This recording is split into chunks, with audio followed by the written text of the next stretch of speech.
When to say when and how to say no. That's what I've been struggling with this week. This is the Because He Remembers Me podcast, and this is entry number 27, and I'm happy to be here today. This week in my professional life, I mentioned previously in a different podcast I took too much on, and it was so overwhelming.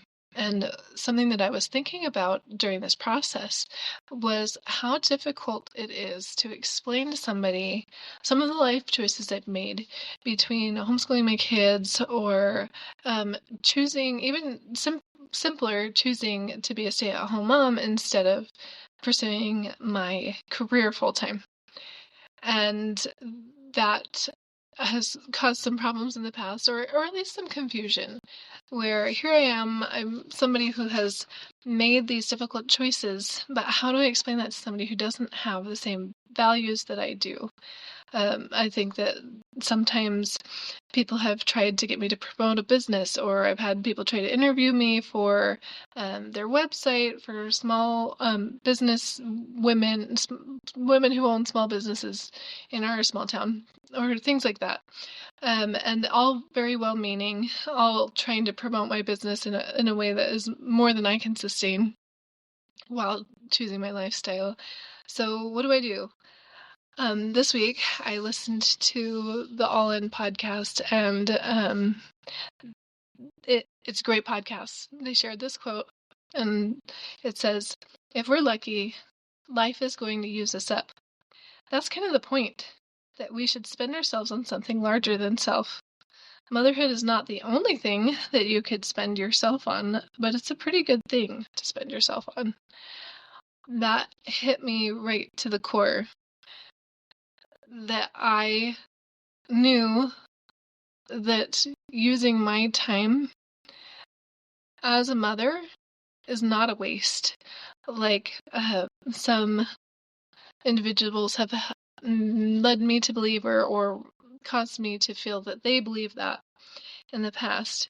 It reminded me of the C.S. Lewis quote that says, "Humility is not thinking less of yourself, it's thinking of yourself less." And I feel like motherhood could be put in that. Motherhood should not be thinking less of yourself. It's thinking of yourself less. Or discipleship.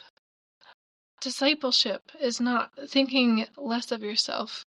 It's thinking of yourself less.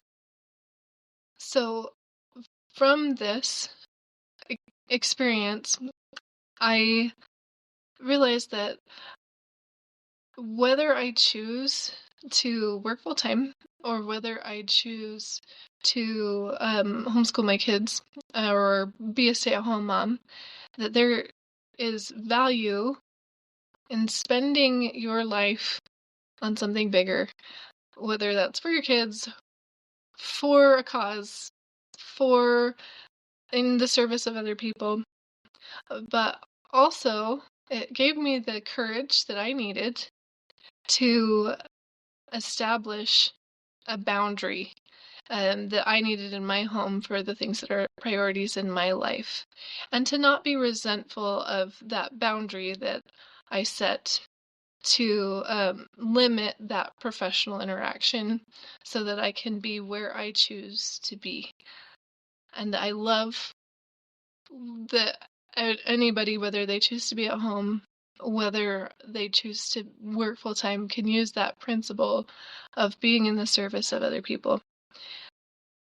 Shortly after I had these thoughts and this realization, I had a very profound spiritual experience while I was up very early in the morning trying to finish this formal gown that was on a deadline.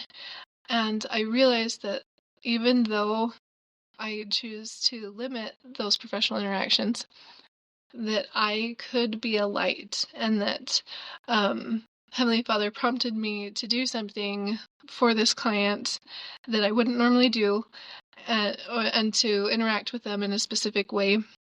And I knew that the Lord was telling me that He could use me in both capacities, but it's okay. It's okay to set a limit.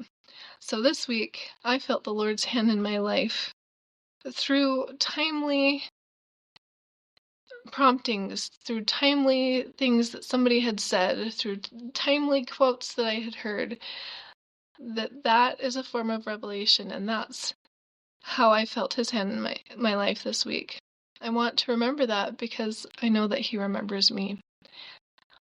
I hope that you see his hand in your life this week. I know that as you seek him diligently, you will find him. So until next time, happy seeking.